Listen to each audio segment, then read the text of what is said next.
السلام علیکم ABN news کے ساتھ میں ہوں ولی زین۔ ہیڈ لائنز آپ جان چکے۔ یہاں آپ کو بتائیں پاکستان نے سری لنکا کو دوسرے ون ڈے میں 8 وکٹوں سے شکست دے دی۔ پاکستان نے دوسرے ایک روزہ میچ میں سری لنکا کو یک طرفہ مقابلے کے بعد 8 وکٹوں سے مات دے دی ہے اور 3 میچوں کی سیریز میں 2-0 کی برتری فیصلہ کن حاصل کرتے ہوئے سیریز اپنے نام کر لی۔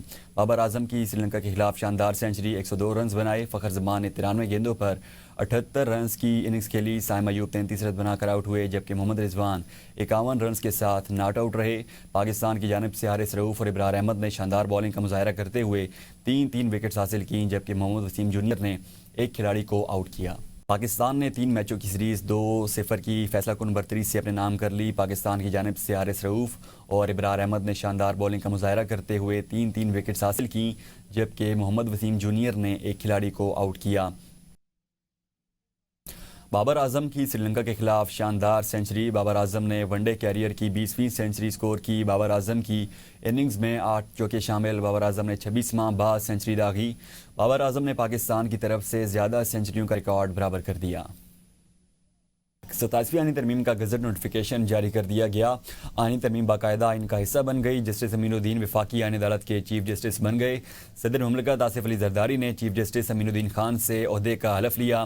تقریب میں وزیر اعظم Shehbaz Sharif, field marshal Syed Asim Munir, services chief, joint chief of staff committee, chief justice Yahya Afridi, supreme court اور ہائی کورٹ کے ججز کے علاوہ وفاقی اور صوبائی وزراء کی بھی شرکت۔ سربراہ آئینی عدالت جسٹس امین الدین نے جسٹس حسن اظہر رضوی، جسٹس علی باقر نجفی اور جسٹس عامر فاروق سے حلف لیا۔ جسٹس کے آگاہ آج وفاقی آئینی عدالت کے جج کا حلف اٹھائیں گے۔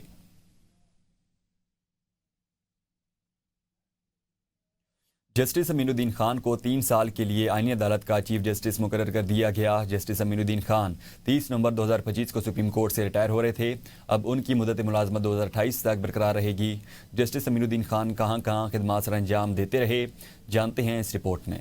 جسٹس امین الدین خان 1 دسمبر 1960 کو ملتان میں معروف وکیل ایڈوکیٹ خان صادق محمد احسن کے گھر پیدا ہوئے۔ ابتدائی تعلیم مقامی اسکول سے حاصل کی۔ جسٹس امین الدین خان نے 1977 میں میٹرک امتحان پاس کیا۔ 1981 میں فلسفے میں گریجویشن اور 1984 میں یونیورسٹی لاء کالج ملتان سے LLB مکمل کیا۔ بعد ازاں ٹیکسیشن لاء میں ڈپلومہ بھی حاصل کیا۔ جسٹس امین الدین خان نے 1985 میں اپنے والد کے ساتھ بطور جونیئر وکیل پیشہ ورانہ زندگی کا آغاز کیا۔ چیف جسٹس امین الدین خان 1987 میں لاہور ہائی کورٹ کے وکیل کے طور پر انرول ہوئے۔ 2001 میں سپریم کورٹ کے وکیل بنے اور اسی سال ایک مقامی لا فرم سے منسلک ہوئے، جہاں ترقی پانے تک خدمات انجام دیتے رہے۔ 2011 میں انہیں لاہور ہائی کورٹ کے بینچ پر تعینات کیا گیا، جہاں انہوں نے دیوانی مقدمات کے مؤثر فیصلوں سے شہرت حاصل کی۔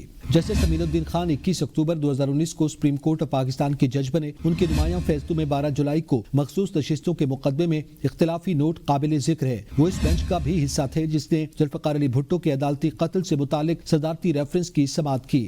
آئینی عدالت کے چیف جسٹس امین الدین خان نے فوجی عدالتوں میں سویلین ٹرائلز کے خلاف انٹرا کورٹ اپیل کی سماعت کی۔ توہین عدالت کے ایک کیس میں ان کا کہنا تھا کہ اگر عدالت نوٹس جاری کرے تو بانی PTI کو پیش ہونا پڑے گا۔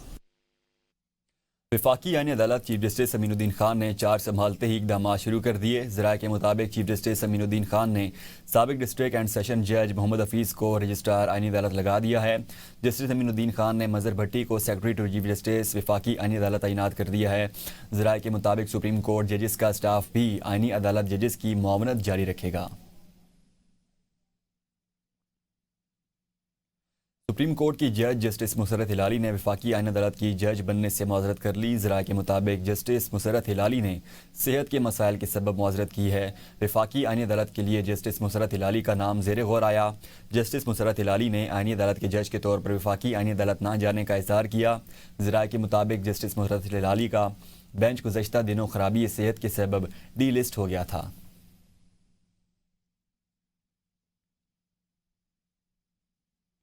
صدر مملکت آصف علی زرداری نے جسٹس منصور علی شاہ اور جسٹس اطہر من اللہ کے استعفے منظور کر لیے۔ دونوں ججز صاحبان نے گزشتہ روز 27ویں آئینی ترمیم کے معاملے پر استعفے صدر مملکت کو بھجوایا تھا۔ صدر مملکت کے آفیشیل ایکس اکاؤنٹ سے جاری اعلامیہ میں بتایا گیا کہ صدر آصف علی زرداری نے سپریم کورٹ کے 2 ججز جسٹس منصور علی شاہ اور جسٹس اطہر من اللہ کے استعفے منظور کر لیے ہیں۔ جسٹس منصور علی شاہ اور جسٹس اطہر من اللہ نے استعفے صدر مملکت کو بھجوائے تھے، جس میں ان کا کہنا تھا کہ ججز کی حیثیت سے سپریم کورٹ سے استعفے دیتا ہوں۔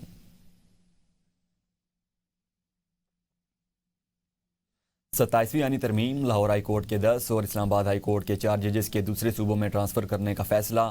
ट्रांसफ़र से मुतालिक जजेस के नामों की फहरिस्तें मुरतब की गईं। जजेस को 6 माह से 2 साल तक दूसरे सूबे में ट्रांसफ़र किया जाएगा। लाहौर हाई कोर्ट से ज़्यादातर जजेस को बलूचिस्तान के बेंच, सिंध हाई कोर्ट के बेंच लाड़काना, सक्खर और मीरपुर खास के बेंच में ट्रांसफ़र करने की तजवीज़ कमीशन में ज़ेर गौर आईं। जजेस की ट्रांसफ़र से मुतालिक हतमी फैसला कमीशन करेगा। 27वीं यानी तरमीम की मंजूरी होते ही हाई कोर्ट्स के जजेस को दूसरे सूबों की हाई कोर्ट्स में ट्रांसफ़र करने से मुतालिक अब मुतल्लिका जज से मुशावरत ज़रूरी नहीं रही। लाहौर हाई कोर्ट से मुमकिन तौर पर ट्रांसफ़र होने वाले 10 जजेस के नाम सामने आ गए। लाहौर हाई कोर्ट से justice Shams Mahmood Mirza, justice Faisal Zaman Khan, justice Shahid Karim का नाम शामिल। लाहौर हाई कोर्ट से justice Sajid Mahmood Sethi, justice Asjad Javed Ghaural, justice Tariq Saleem Sheikh का नाम शामिल। लाहौर हाई कोर्ट से justice Asim Hafeez, justice Amjad Rafiq, justice Anwar Hussain और जस्टिस राहील कामरान शेख के नाम शामिल हैं।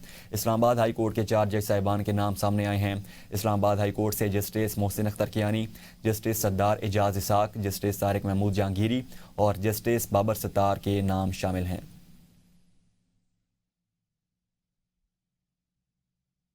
वज़ीर दिफ़ा ख्वाजा आसिफ ने कौमी असम्बली में इज़हार ख्याल करते हुए कहा, नवाज शरीफ को साजिश के ज़रिए ओहदों से हटाया गया।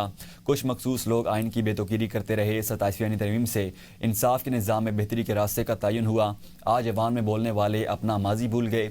हमने जो 4 दिन लगाए इसे कानून के बनाने पर, उन्होंने घंटों में 52 बिल पास किए। इस वक्त उनको शर्म नहीं आई। ये आइन के वफादार हैं या एक शख्स के वफादार हैं? इनको फैसला करना होगा कि ये पाकिस्तान के साथ खड़े हैं या दहशत गर्दी के साथ। जितनी डकैतियाँ उन्होंने की हैं पाकिस्तान की तारीख में इतनी डकैतियाँ किसी ने नहीं की। ख्वाजा आसिफ की तकरीर के दौरान अपोजिशन का शोर शराबा, नारेबाजी, अपनी फर्जी असम्बली लगा ली। चंद अरकान ने ज़मीन पर बैठ गए। इकबाल आफरीदी ने तकरीर शुरू कर दी।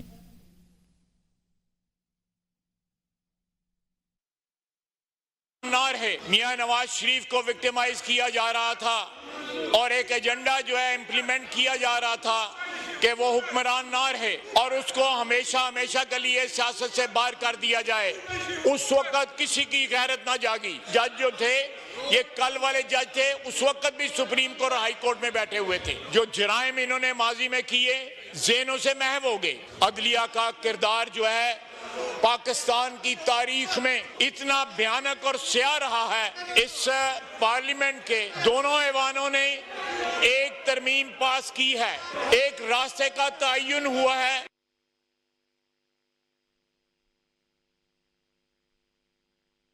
सेनेट इजलास में पाकिस्तान आर्मी एक्ट 1952 में तरमीम का बिल मंजूर। पाकिस्तान फ़िज़ाइया एक्ट 1953 में तरामीम का बिल भी पास। बिल वज़ीर ख़ारजा इसहाक़ डार ने पेश किए। पाकिस्तान नेवी ऑर्डिनेंस 1961 में तरमीम का बिल भी मंजूर। Supreme court practice and procedure act 2023 तरमीमी बिल ऐवान से पास हो गया। अपोजिशन अरकान ने बिल्स की मुखालफत की। 1953 पाकिस्तान एयरफोर्स को कोई भी एक सेकंड यार, आपने एयरफोर्स अमेंडमेंट बिल इस पास। ख्वाजा साहब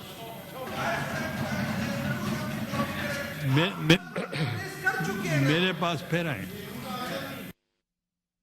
तहरीक तहफ़्फ़ुज़ यानी पाकिस्तान का हंगामी इजलास 27वीं और 26वीं यानी तरमीम को बुनियादी ढांचे की खिलाफ वर्जी करार देकर मुस्तरद कर दिया गया।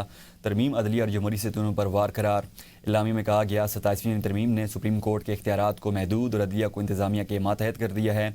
इजलास का आइन को असल हालत में बहाल करने का मुतालबा जस्टिस मंसूर अली शाह और जस्टिस अतहर मिनुल्लाह के इस्तीफ़े को मुज़ामत करार दिया गया। तरमीम मंजूरी के खिलाफ पीर के रोज़ अरकान कौमी असम्बली और सैनेट का पार्लियामेंट से सुप्रीम कोर्ट तक वाक होगा। खैबर पख्तूनख्वा असम्बली में तरमीम के खिलाफ करारदाद पेश की जाएगी। अरकान पंजाब असम्बली पीर के रोज़ पंजाब असम्बली से लाहौर हाई कोर्ट तक मार्च करेंगे।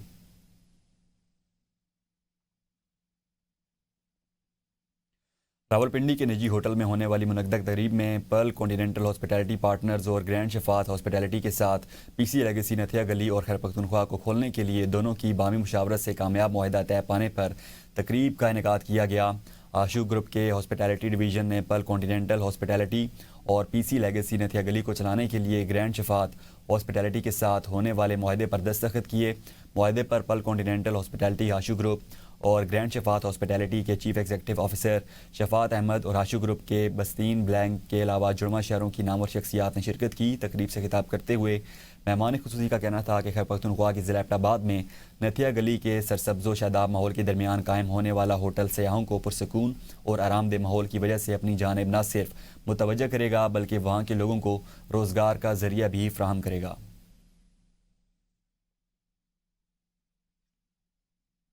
न्यूज़ स्टूडियो से अब तक के लिए इतना ही। आप देखते रहिए ABN न्यूज़।